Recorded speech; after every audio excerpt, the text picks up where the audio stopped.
What is up? It's Gecko and Tiny. We're back at you again this week with a little update. What are we talking about today? This week has been kind of a hectic week for both of us.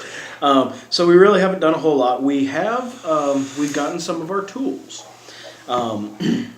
We've decided that today we're going to go over tools we have, tools we don't have, and we're also going to give you a little bit of a sneak peek as to some of the behind the scene tools that you don't normally see in blacksmithing but are very important to the process. Let's see, some of the tools we still need, a lot of stuff. Yeah. We still got to come up with tongs, and a lot of specialized tools that we're either going to have to make or luck into finding. That's true. See, we've gotten some tools this week, some of which we're going to show you. We're going to go over some of their uses and some of the things. You know, they're tools that are very important to the process for a lot of the more detailed work, but because they are not, you know, the hammer and anvil, they're not really talked about all that much. I mean, you'll see them if you watch, you know, other YouTubers and stuff like that do blacksmithing, but they don't really ever talk about them or go into detail with them as they do with like hammers and different anvils and stuff like that. Although there are a couple of YouTube channels that I will give mad props to. They will tell you point blank you'll spend more time with these tools than you will anything else. And that's the guys over at the Man at Arms Reforged team and the Dirty Smith. Those guys, they tell it to you how it is. They're honest with you. Not everything's all cut and dry. You hit it with a hammer and you're done. Yeah, there's a lot of fine tuning. I mean, there's a lot of intricacies that are kind of behind the scenes that go into the final shaping and the final detailing of the product that you don't normally see or that you won't even normally hear about. Very true. I mean, there's a reason things made out of metal fit together so tightly and so well, and that's because these guys take the time and get out the hand tools and fine-tune those tolerances so it fits together just right. And I think we should start with the royal pain, the hacksaw. True. Hacksaw coming right up. Let's get this sucker out of here. Good old trusty hacksaw. Everybody's seen them. Most people have used them. But most people don't realize that they're very important as far as the blacksmithing game goes. Because nothing works better than a hacksaw with a bimetal blade when it comes to cutting your stock down to the right size. Exactly.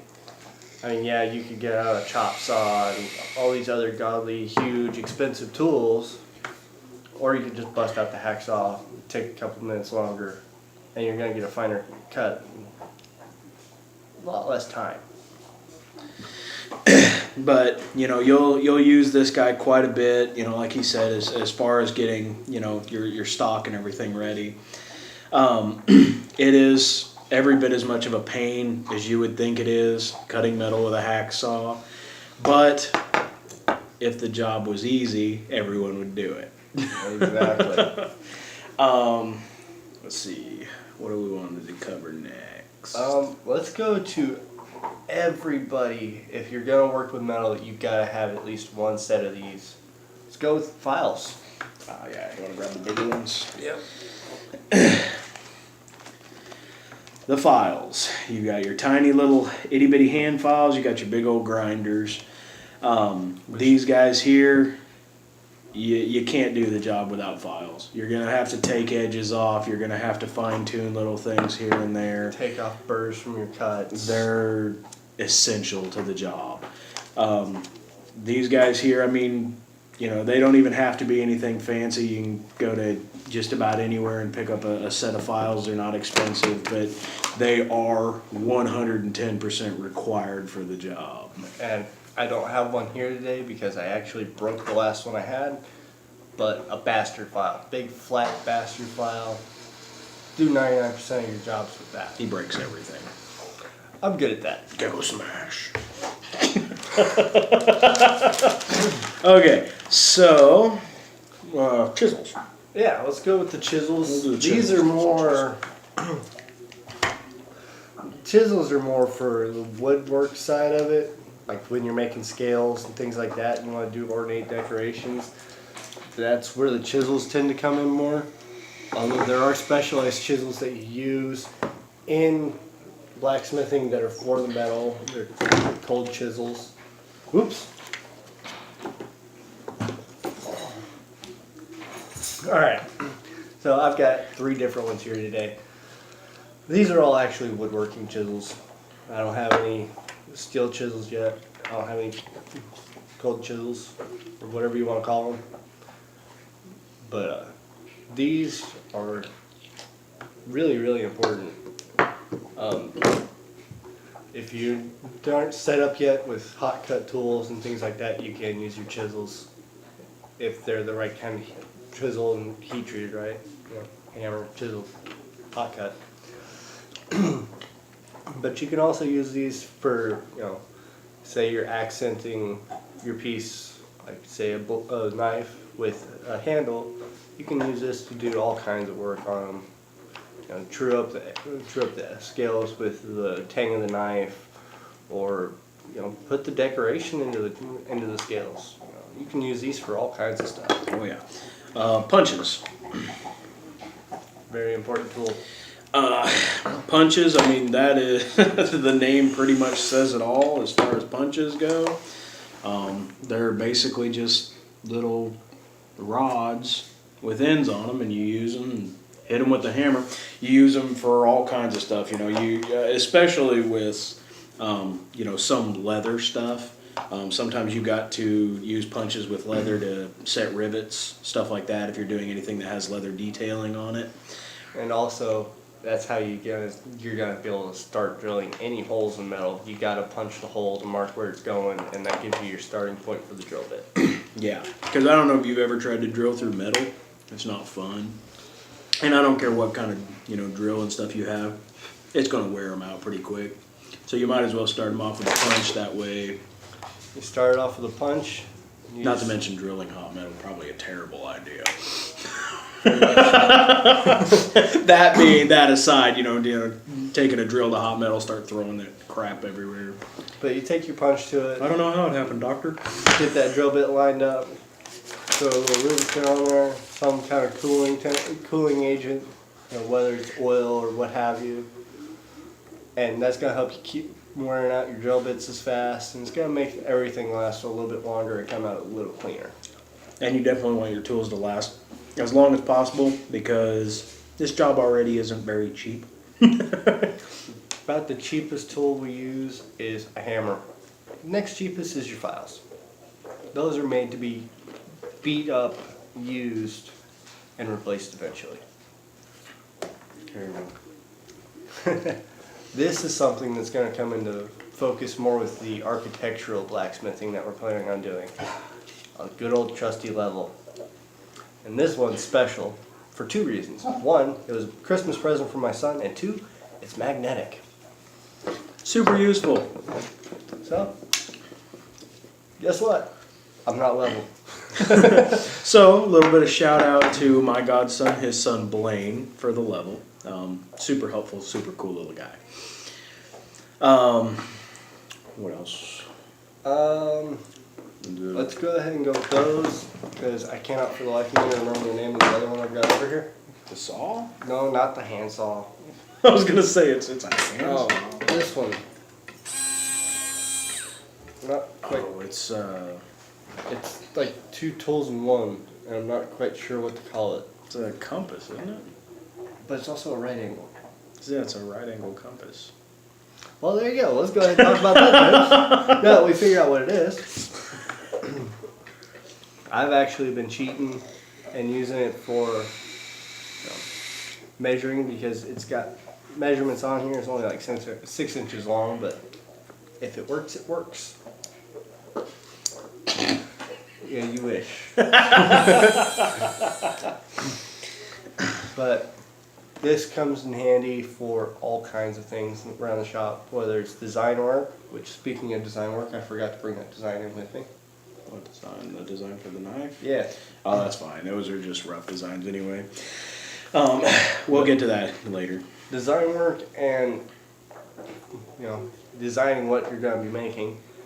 And also for actually putting stuff together, because if you want something to be square, put a square on it or a right angle. No. Oh, I never would have figured that out. Hey, there are some people that don't. No offense to those who don't figure that out. Not trying to be offensive here. I promise. No, he's a dick. It's okay. I really am. And then last but not least, we also have our Dremel. The Dremel is a handy little tool that blacksmiths in olden times would have absolutely loved to have because they're super handy.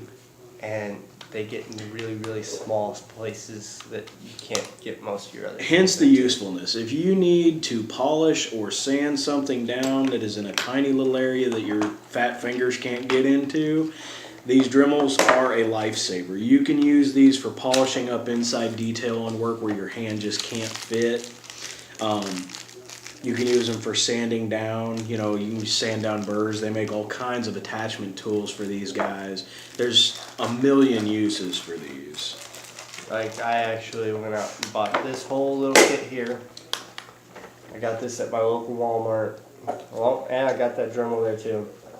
I've got one of these too. Everybody should have one of these. I spent, I got these on sale, so I got them a little cheaper than they usually are, but altogether you wouldn't spend more than $100. You kind of look like a wind in your ear. And this little kit came with polishing wheels, cut-off discs, sanding drums, just about everything you could think of that you could need for metal. Or woodworking. I mean, heck, you Exactly. can use these guys for anything. Wood, metal, plastic. I've used them to work on guns before. I'm actually going to be breaking in one of these bits here before long to do some engraving on a drinking horn for a friend. Yeah, okay.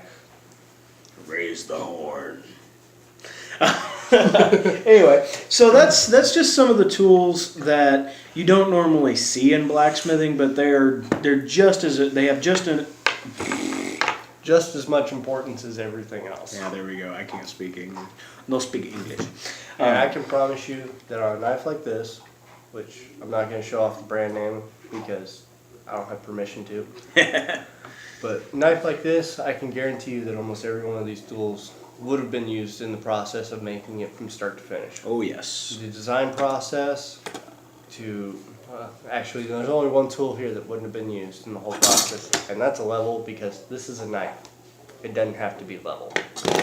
Well, I mean, you want it to be straight, but Straight and level are not the same. that's true. That is true. That is true.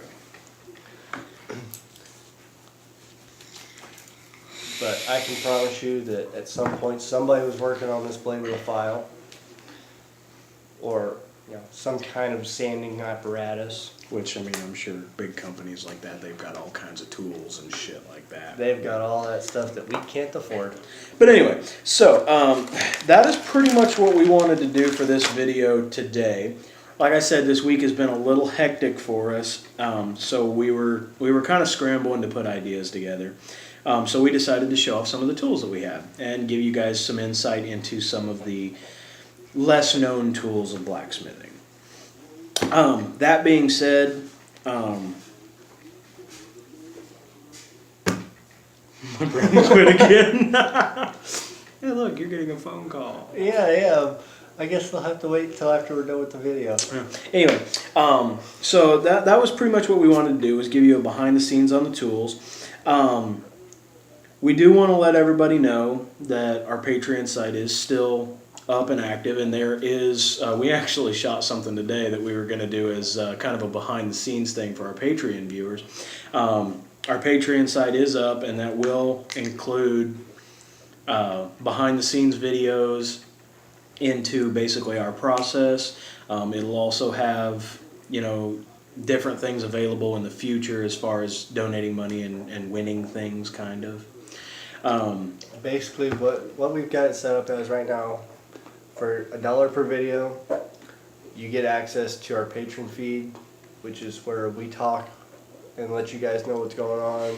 It's Tell you pretty about- it's pretty nutty. Yeah. tell you when the videos are coming, things like that. And if you pledge $5 per video, that's when you get to see our behind the scenes, our bloopers and things like that. Like the whole little bit that we did before this video today. That's where that's going to be. You can even hear my dog eating a bone under the table. It was kind of cool. Not really. But anyway, that's just kind of, uncut video that we don't cut out. Yep. The link will be in the description down below, as per usual. That's pretty common standard stuff. Our company name, the name for our forge. The contest for that is still going on. We've had a couple of good recommendations, stuff that we thought sounded cool. Yeah. We are still trying to decide, and we're still wanting to see anything that you guys, or hear anything that you guys recommend as far as a company name. And that contest, like we said, if we pick a name, then when we get everything up and running, we will do some sort of a giveaway as far as making you a custom knife or something. And on that note, we also wanted some input. If we do pick one of the names you recommended, what kind of knife would you like? I mean, do you want something that's more fantasy style? Would you want something that's more practical, like K-bar style? Or You want something along the lines of a bushcraft knife? You want, machete? Right now I'm a butcher for my occupation. I personally would love a good skinning knife. You can always use a good skinning knife, especially if you're a hunter. Yep. Good skinning knife with a gut hook on it. I don't need the gun. Well, you don't need the gut hook, but I usually you use clean my other hands. people's deer for them. Some people do them themselves. I also usually use my hands to pull guts out. That's true. Just get up in there. No. Get it over with. That being said, we do want to let everybody know that for the time being, since it's deer season, our videos are going to be a little bit more sporadic. We're still going to try and get them up every week, like we started doing now. But since he's a butcher and it is deer season and whatever, he's not going to be available on the weekends. At least not as much as I have been. And I just got laid off, so I'm looking for a job. So that being said, our videos are going to be a little bit more sporadic. We're still going to try and get them up, every week, and we're still going to try and get them up on time.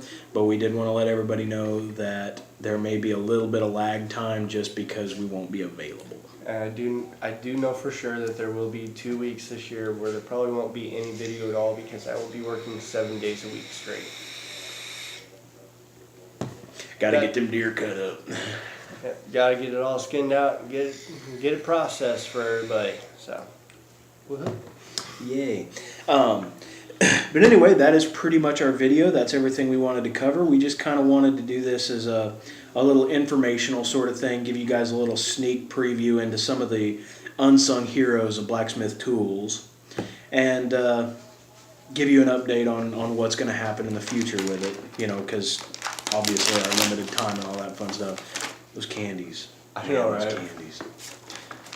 Okay, if any of you are curious what we've been munching on, it's candy from Japan. Kanpedo.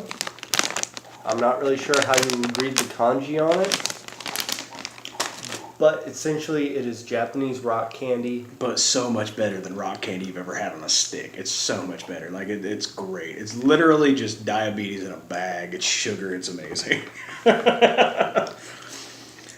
But they're delicious. If you feel the need to munch on whatever it is we're munching on, you can find these on Amazon for about $3 a bag or something like that.